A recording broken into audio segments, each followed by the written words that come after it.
During the protest in Canada, a pressing question is, where are the police? Ottawa, steps from Canada's Parliament buildings, a sprawling festival erupted Saturday. DJs played music for crowds dancing at intersections, singers belted out songs from an improvised stage, and protesters' trucks still blocked the streets, blowing their horns to cheers. A day after the Premier of Ontario declared a state of emergency across the province and said that anyone involved in the protest would face severe consequences, including nearly $100,000 fines or even jail time, nothing had changed on the streets of Canada's capital. The few police in sight were quickly swallowed up in overwhelming crowds of people, both protesting government pandemic regulations and enjoying the party atmosphere after almost 2 years of intermittent lockdown. "They don't have an easy job," said Scott Spencer, 36, looking up from a drum concert on Sparks Street, as a phalanx of 6 officers marched by. "Hopefully, this all ends peacefully, and they lift the mandates, and we all get back to living." Throughout the day, Canadian police sought to clear many of the trucks blocking the Ambassador Bridge, a vital crossing in Windsor, Ontario,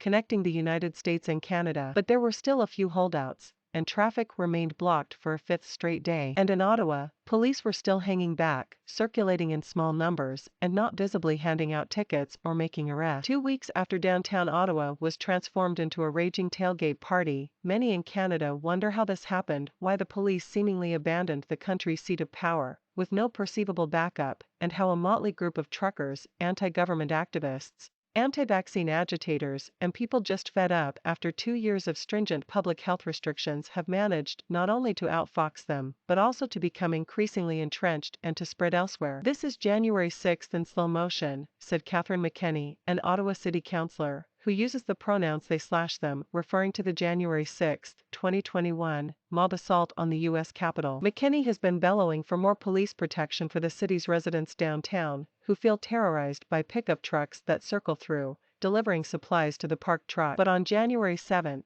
2021, Washington emptied out, McKenney said. Here, they stayed. The answers will surface in a postmortem, but initially, analysts link the police officers' hands-off approach to 2 opposing factors: the weaknesses of the local police force in size and preparation, and the relative strength of the occupiers in numbers, but also in tactics, discipline, fundraising ability, and logistics. Although the trucks themselves are the purported cause, symbol, and tool of the protest, only a few of the self-proclaimed leaders are actually truckers. Some are, in fact, former police officers and army veterans who many believe have used their expertise to help organize the occupation. "This is an entirely sophisticated level of demonstrators," Ottawa Police Chief Peter Sloly said in a news conference Thursday. "They have the capability to run a strong organization here, provincially and nationally, and we're seeing that play out in real time." The trucks began roaring into the city January 28, spurred by new federal regulations requiring truckers crossing into Canada from the United States to be vaccinated against the coronavirus. But the scope of their demands was more expansive, calling for removing all pandemic restrictions in Canada,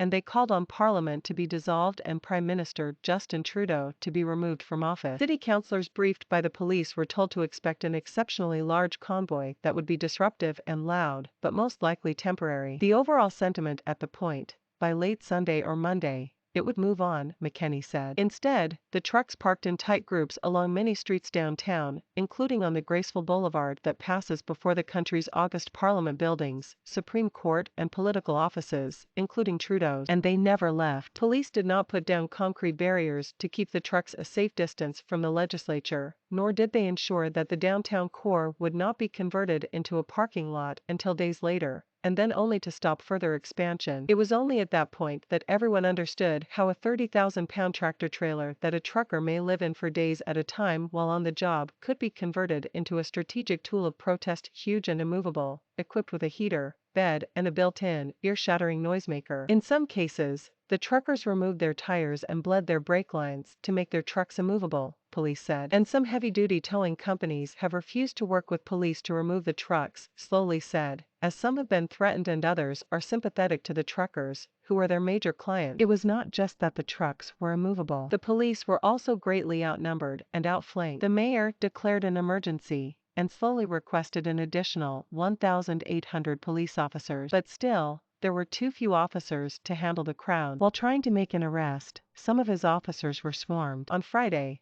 Trudeau, whose name linked to a popular epithet has become the unofficial slogan of the occupation, written on knit caps, hats, flags, handwritten signs, and the sight of a giant truck stationed squarely in front of the gates to Parliament rejected calls to order the military to clear the city's streets or some of the border crossings into the United States that had been blocked by similar convoys. Over that time, money to support the convoy in Ottawa, much of it from the United States, has poured in. The organizers have held regular news conferences in hotel rooms for the media outlets they deem trustworthy. They sent a lawyer to court to represent them in a nascent class action suit. 2 weeks after the first trucks arrived, some of the extra forces that Sloly had been begging for, drawn from around Ontario, have appeared on the streets, sometimes in large groups, but still, they remain greatly outnumbered and inactive. Groups of protesters wheel jerrycans in wagons past them, honk their truck horns in time with the music as people dance, and remain squarely parked on the street. Former military and police officers have also made public pleas for recruitment this week for the convoy.